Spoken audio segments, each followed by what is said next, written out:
आज मैं आपको स्टेप बाय स्टेप बताऊंगी कि आपको सलवार की स्टिचिंग किस तरह से करनी है। तो सबसे पहले आपको बेल्ट तैयार करनी है। तो मैंने बेल्ट के लिए एक लंबा कपड़ा और एक इस तरह से छोटा कपड़ा जो है वो कट किया था।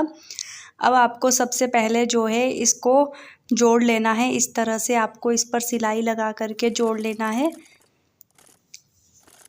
आपको इस पर 1/2 इंच छोड़कर ही सिलाई लगानी है, क्योंकि हम इतना एक्स्ट्रा कपड़ा सलवार में कट कर लेते हैं। तो आपको इस तरह सिलाई लगानी है। अगर आपने कटिंग की वीडियो नहीं देखी है तो मैंने वो ऑलरेडी चैनल पर पोस्ट की है, आप देख सकते हो।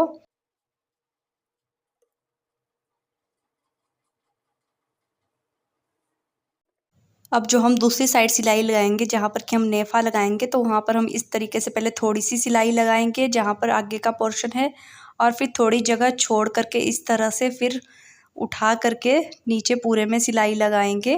जैसे हमने एक जॉइंट पहले जोड़ा, अब हम दूसरा जॉइंट जोड़ रहे हैं। अब आपको इस तरह से इसे वापस फोल्ड करके जो ये आपने सिलाई लगाई है उस पर इस तरीके से सिलाई लगा लेनी है दोनों साइड।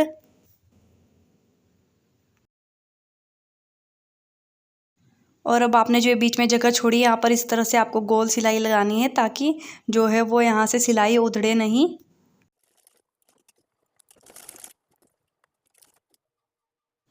अब आपको नाड़ा डालने के लिए जो है वो नेफा तैयार करना है। आपको इस तरह से जो आपने खुली जगह छोड़ी है इसे इस तरह से ऊपर रखकर यहाँ पर डबल फोल्ड करके जो है सिलाई लगानी है। आपको इस तरीके से आपको इसे सिलाई लगाकर तैयार कर लेना है। तो मेरा नेफा जो है वो तैयार हो चुका है।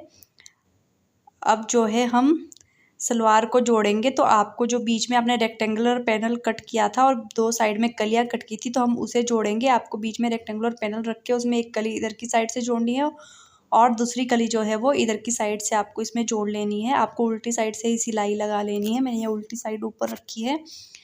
तो आपको दूसरी वाली कली और रेक्टेंगुलर पैनल में भी इसी तरह से सिलाई लगा लेनी है। तो मैंने सिलाई लगा ली है। आपको ध्यान रखना है कि ये चौड़ा हिस्सा जो है ऊपर होना चाहिए और जो ये पतला सा हिस्सा होता है नीचे। मैंने दोनों में जो है वो सिलाई लगा करके तैयार कर दिए। देखिए पतला हिस्सा नीचे आएगा और ये चौड़ा हिस्सा जो होता है वो हमारा आसन होता है, ये ऊपर आता है। अब आपको यहाँ पर आसन को जोड़ लेना है। दोनों पार्ट को जो है इस तरह से आसन से जोड़ लेना है। तो मैं जो है इसमें सिलाई लगा लूँगी। तो आसन में सिलाई लगा ली है मैंने। अब हम यहाँ पर जो है वो एक एक करके चुन्नट डालेंगे। मतलब जो ये आसन है हमारा बैक पार्ट का आसन है, तो हम यहाँ पर एक एक चुन्नट डालेंगे। इस तरीके से आपको जो है वो 2 इंच पर निशान लगा लेना है और इस साइड भी 2 इंच पर निशान लगा लेना है। यहाँ पर हम एक एक चुन्नट डालेंगे, जो कि हमारे जो बैक में पीछे पीछे की साइड ये चुन्नट आते हैं। इस तरीके से आपको सिलाई की साइड चुन्नट का मुँह रखना है और इस तरह से हमें पीछे चुन्नट डालना होता है एक एक। इसके ऊपर हम ऐसे ही जो है वो कच्ची सी सिलाई लगा लेंगे। अभी पिन लगाने के बाद इस पर सिर्फ कच्ची सिलाई इस तरह से लगा लेंगे हम।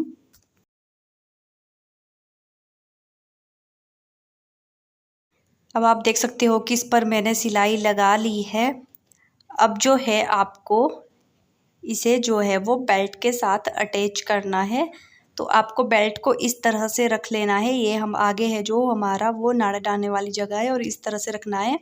अब आपको निशान लगाना है कि आप सलवार में चुन्नट कहाँ तक डालेंगे। मैंने इसमें 9.5 पर निशान लगाया है। वैसे नॉर्मली आप 8 8.5 रख सकते हो। जो नॉर्मल गर्ल्स होती है उनके लिए 8 और थोड़े हेवी साइज़ के लिए 8.5 रख सकते हो। इससे आगे हम चुन्नट डालेंगे और इससे पीछे हम नॉर्मल सिलाई लगाएंगे।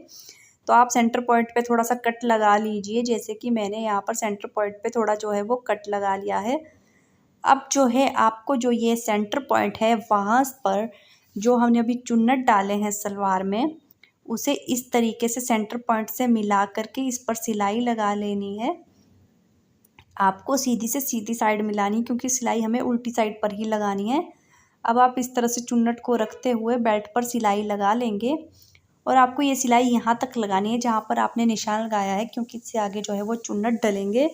तो हम जो है इस पर सिलाई लगा लेते हैं। आपको इस तरह से अच्छे से चुन्नट को रख लेना है और उसके ऊपर इस तरह से बेल्ट को रख लेना है। और अब हम इसे सिलाई लगा करके इसे तैयार कर लेंगे।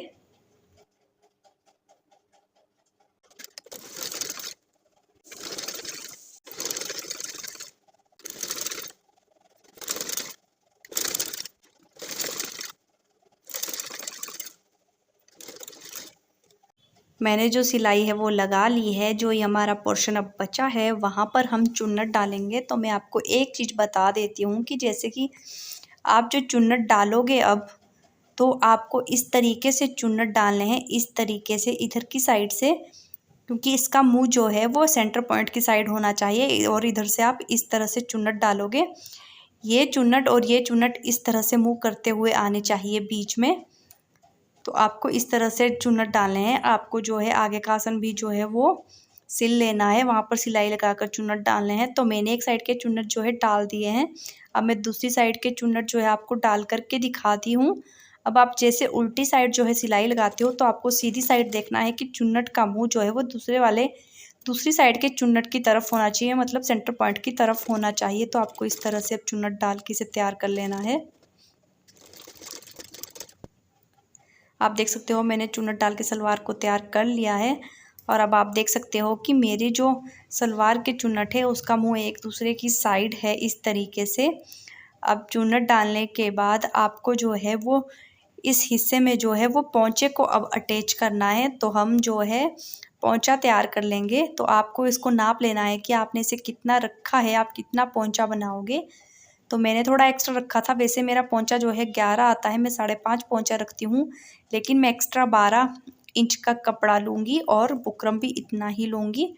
तो मैं 2 बुकरम और 2 कपड़े कट कर लेती हूँ। ये देखिए मैंने 2 बुकरम कट कर लिए हैं। मैंने इसे 12.5 के आसपास एक्स्ट्रा रखा है, 1.5 इंच एक्स्ट्रा। और इसकी जो लंबाई है वो 3 इंच है और मैंने चौड़ाई जो है वो एक्स्ट्रा रखी है इसकी। तो आपको कपड़ा जो है 3.5 इंच चौड़ा लेना है और लंबा जो है इस बुकरम से थोड़ा लंबा लेना है। तो ये देखिए मैंने कपड़े के पीस भी जो है वो कट करके रख दिए हैं। अब आपको जो है इस तरह से बुकरम को रख करके जो साइड का थोड़ा सा होता है उसे इस तरीके से जो है वो बकरम के ऊपर को इसे फोल्ड करना है इस तरीके से, और इसके ऊपर सिलाई लगा लेनी है। और आपको ये एक साइड ही सिलाई लगानी है, एक साइड इधर सिलाई नहीं लगानी है आपको, क्योंकि ये सलवार के साथ अटैच होएगा। तो आपको इस तरह से दोनों बकरम के पीसेस में इस तरह से कपड़े को रखते हुए जो है आपको सिलाई लगा लेनी है।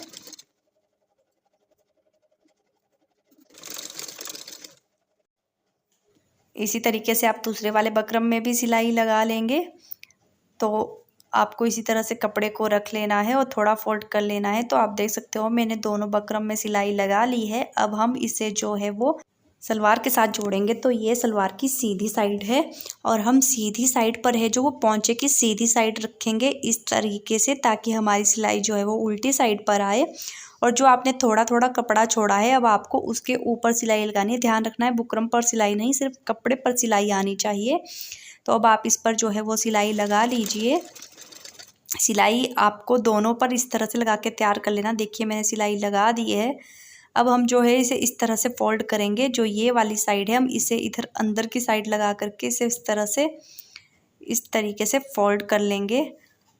और इस तरीके से हमें जो है इसकी साइड पर सिलाई लगा लेनी है। यहाँ पर जहाँ पर देखिए आपने पहले ही एक सिलाई लगाई थी जो दूसरी साइड नहीं है सलवार पर, तो आपको यहाँ पर सिलाई लगा लेनी है इस तरह से फोल्ड करने के बाद। क्योंकि हम पोंचा का जो कपड़ा होता है वो सलवार में हम पूरा कट करते हैं, जो हम एक्स्ट्रा जो ये पोंचा हम ऐड करते थे सलवार में ही हम फोल्ड कर देते हैं। इस तरीके से मैंने लगा दी है। अब आपको इस पर कोई भी डिज़ाइन बना लेना है जो भी आपको पसंद हो। मैंने अपने पोंचे पर इस तरह से फ्लावर डिज़ाइन बना करके इसे तैयार किया है। अगर आपको भी इस तरह का डिज़ाइन बनाना है तो मैंने इसकी वीडियो ऑलरेडी चैनल पर पोस्ट की है, तो मैं डिस्क्रिप्शन में आपको इसका लिंक दे दूँगी। अब आपको इस तरह से पोंचे से ऊपर को सिलाई लगा करके इसे जोड़ लेना है, दोनों टांगों को इस तरह से। आप देख सकते हो जो मेरी सलवार है वो सिल करके तैयार हो चुकी है। मैंने इसमें पूरी तरह से सिलाई लगा दी है। अब आपको सिर्फ लास्ट एक सिलाई लगानी होती है जो कि आपको बेल्ट में बाहर की साइड लगानी होती है। इससे जो है वो कपड़ा बैठ भी जाता है और वो जो है वो फटता भी नहीं है। आपको इसके ऊपर से यहाँ से सिलाई जहाँ पर आपने सिलाई लगाई है वहाँ से सिलाई लगा लेनी है चारों साइड।